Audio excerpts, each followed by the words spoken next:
Bonjour à tous et bienvenue sur boursicoté.com pour cette nouvelle analyse technique Forex, matières premières et Bitcoin avec une paire de devises euro-dollar qui valide totalement la cassure de cette zone ici des 1.0650. La cassure a été assez directe, hier j'attire votre attention sur le fait que l'on avait évolué sous cette zone horizontale et puis on s'en est séparé et on a continué donc le mouvement.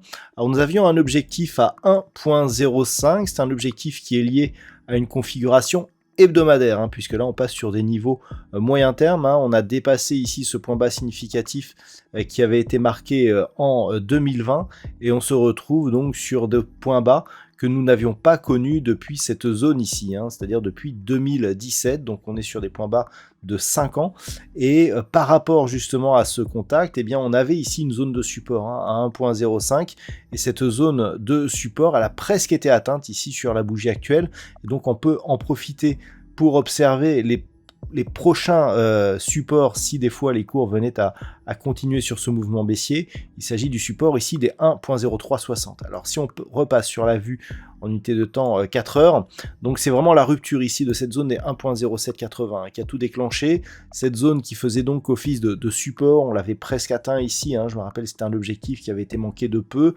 On l'a testé comme support ici et puis sur la rupture là vraiment on a eu une accélération 1.0650, donc c'était la zone majeure sur la période de devise euro-dollar et donc on poursuit en direction des 1.05. Donc clairement, même si on n'a pas, un contact ici sur cette zone de support, on est clairement ici sur une poursuite donc de cette dynamique et sauf si on repasse rapidement au-dessus des 1.0650, cette zone ici, des 1.05 devrait être atteinte prochainement.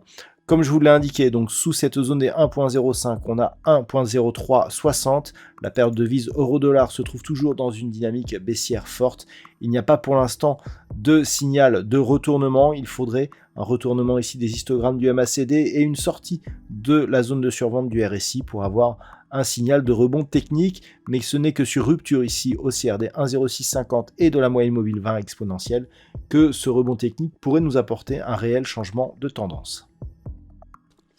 Sur la paire de devises livre sterling contre dollar américain, sur la zone ici des 1.2670 en cas de rupture, nous avions un objectif ici sur cette zone des 1.2550. Cet objectif a été atteint, on peut le constater, il agit même encore comme zone de support, alors qu'il faut remonter ici sur une vue hebdomadaire pour voir à quoi il correspond.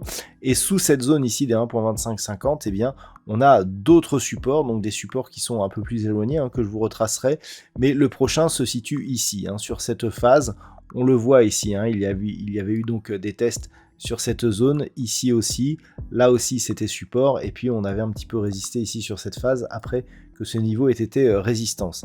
Et ce niveau, il se situe à 1.23, donc 1.23 en cas de rupture ici des 1.2550, c'est le prochain objectif donc de la paire de devises livre sterling contre dollar américain qui se trouve là, on le voit en hebdomadaire, dans une très forte dynamique baissière, donc moyen terme. Si on revient ici sur l'unité de temps H4, nous avons alors une divergence qui apparaît ici sur les histogrammes du MACD, mais on sait que cet indicateur est très sensible aux divergences. Cette divergence n'est pas confirmée ici sur le RSI. On est pour l'instant survendu, donc dans une dynamique forte. Alors le fait que l'on soit ici sur un support majeur peut effectivement favoriser l'apparition d'un rebond technique, mais en cas de cassure, et vu que ce support a été déjà testé à de nombreuses reprises, en cas de prochaine cassure, le prochain objectif donc se situe sur le niveau de support donné précédemment. On pourrait avoir un rebond technique si les cours repassaient ici rapidement au-delà des 1.2670. Sur l'or, on continue à évoluer là aussi sur une dynamique baissière court terme, depuis la rupture ici de la zone des 1910 $ l'once, et puis que cette zone ici a été validé en tant que résistance, eh bien on en a eu la confirmation et on l'a reconfirmé aujourd'hui avec de nouveaux plus bas significatifs. Une cassure ici de cette zone des 1891 $ l'once. J'avais attiré votre attention sur ce point et donc du coup on va pouvoir en reparler et on se rapproche ici de la zone des 1880 $ l'once. Alors pourquoi cette zone des 1891? Tout simplement parce que il s'agissait d'un retracement de Fibonacci ici de cette précédente dynamique haussière. On avait consolidé, on avait touché déjà la zone 61,8, on l'avait testé à de multiples reprises mais on l'avait jamais cassé. Là le fait que ce niveau soit cassé, il ouvre la porte à un retracement total de la dynamique. Et donc si on casse ici, si on confirme et que l'on casse cette zone des 1880 $ l'once, d'un point de vue moyen terme, ça nous donne un objectif ici à 1780 $ l'once. Donc là, ça pourrait provoquer une forte phase de baisse, donc pour rallier justement ce retracement total. Donc le prochain niveau à surveiller, c'est bien entendu cette zone des 1880.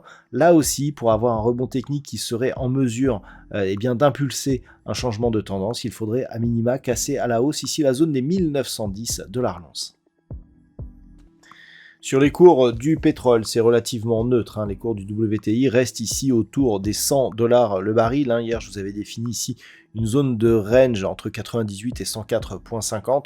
On est vraiment au milieu de cette zone, donc pas grand chose à dire. On est toujours ici dans cette phase de neutralisation depuis ce rebond ici qui n'a pas permis donc au WTI de marquer un vrai signal de retournement. On est plus globalement dans une tendance plutôt baissière. On le voit ici au niveau de la succession de ces points hauts significatifs. Donc si les cours repassent ici sous 98, on remettra un petit coup de pression baissière donc sur les cours du pétrole avec comme objectif un retour possible ici sur la zone entre 91,80 et 92,60 $ le baril. Ce n'est qu'au-delà des 104,50 que l'on pourrait changer le cours de cette tendance court terme. Et puis enfin sur le Bitcoin, on refait toujours des allers-retours autour de cette zone ici des 40 000 $ pour un Bitcoin, même 39 650. Donc clairement, on reste ici dans une dynamique baissière. On a eu un nouveau plus bas significatif ici de tendance court terme. Il semblerait même que la moyenne mobile 20 exponentielle agisse désormais comme zone de résistance, ce qui n'était pas trop le cas avant. Donc on ne repasse plus au-delà des 39 650. Donc clairement, on est sur une dynamique de poursuite de tendance baissière. Si on écarte un petit peu la vue, on a d'autres niveaux. Alors on a ce niveau intermédiaire qui a été testé aujourd'hui, donc cette zone proche des 37 600 $ pour un Bitcoin. On le voit ici, il y a eu contact. En dessous, nous avons d'autres zones, une zone intermédiaire ici à 36 300, mais c'est surtout la zone ici des 30 000 $ pour un Bitcoin. Alors on le voit mieux sur du daily, qui en cas de contact nous donnerait un signal de retournement majeur sur cette crypto-monnaie, puisqu'il n'a plus été recassé durablement depuis son franchissement à la hausse ici, c'était en janvier 2021. Donc attention à un éventuel retour ici sur cette zone, et donc pour cela et pour l'anticiper, on observera ici la zone des 36 300 $ pour un Bitcoin sur cette unité de temps 4 heures. Ça nous laisse encore un petit peu de marge, mais la dynamique est plutôt bien orientée. On a une petite divergence haussière ici qui pourrait limiter la tendance, mais en tout cas ça reste baissier et on a le potentiel pour aller sur ce niveau d'objectif. Voilà donc ce que l'on peut dire sur cette analyse technique Forex, matières premières et Bitcoin. Je vous souhaite de passer une bonne soirée. On se retrouve dès demain pour d'autres analyses techniques, toujours sur le site boursicoté.com.